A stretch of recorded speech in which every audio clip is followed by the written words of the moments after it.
இந்தியாவின் முதல் குடியரசுத் தலைவர் யார்? A. Jawaharlal Nehru. B. Sardar Vallabhbhai Patel. C. Doctor Sarvepalli Radhakrishnan. D. Doctor Rajendra Prasad. யோசித்து சொல்லுங்கள்.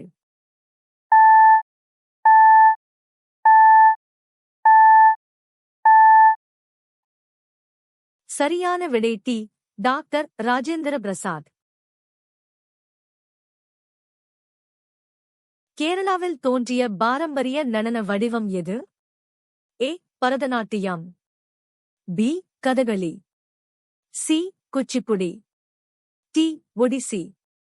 யோசித்து சொல்லுங்கள்.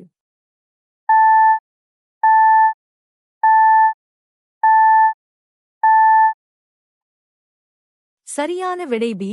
கதகளி. சரியான பதில் கிடைத்ததா? லைக் செய்து சப்ஸ்கிரைப் செய்யுங்கள்.